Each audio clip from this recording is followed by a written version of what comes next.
Hi friends, তোমরা সকলে নিশ্চয়ই ভালো আছো। আজকে আমি নিয়ে চলে এসেছি চিংড়ি মাছের চপ। তো প্রথমে আমি চিংড়ি মাছ 200 গ্রাম চিংড়ি মাছ কিনে সেটাকে ভালো করে বেছে নিয়েছিলাম। চিংড়ি মাছের মাথায় একটা কালো শির থাকে, তো যাদের অ্যালার্জি আছে ওই শিরটাকে কিন্তু অবশ্যই বের করে নিতে হবে, না হলেই গা হাত পা চুলকোবে।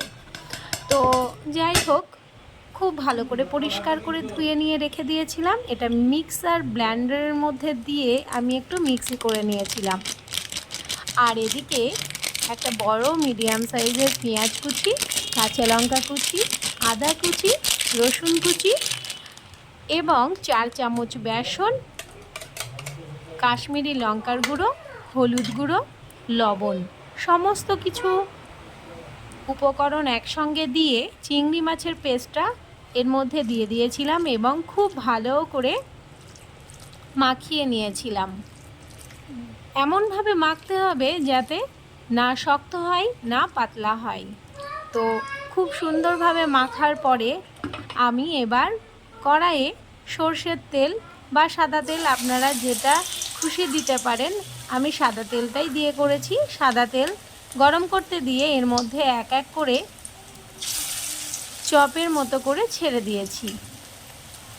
গরম ভাতের সঙ্গে গরম ডাল এবং তার সঙ্গে এই গরম বড়া ভীষণ সুন্দর লাগে খেতে, আর খুব টেস্ট হয় খেতে। আপনারা অবশ্যই কিন্তু ট্রাই করে দেখবেন। এবং সন্ধেবেলা স্ন্যাক্স হিসাবেও আপনারা খেতে পারি। তো আপনারা ট্রাই করে অবশ্যই দেখবেন এবং কেমন লাগলো ভিডিওটি, আর এই নতুন নতুন রান্না আপনাদের কেমন লাগছে অবশ্যই কিন্তু আপনারা কমেন্ট করে জানাতে ভুলবেন না। আপনারা এই চ্যানেলে যারা নতুন আমার পেজে, তারা অবশ্যই পেজটিকে লাইক করবেন, শেয়ার করবেন এবং প্লিজ প্লিজ প্লিজ ফলো করবেন। তো বড়াগুলোকে আমি সমস্তগুলোকে দিয়ে দেওয়ার পরে এবার একটু উল্টে নিচ্ছি। দেখুন, এরকম লাল লাল করে ভেজে তুলে নিতে হবে।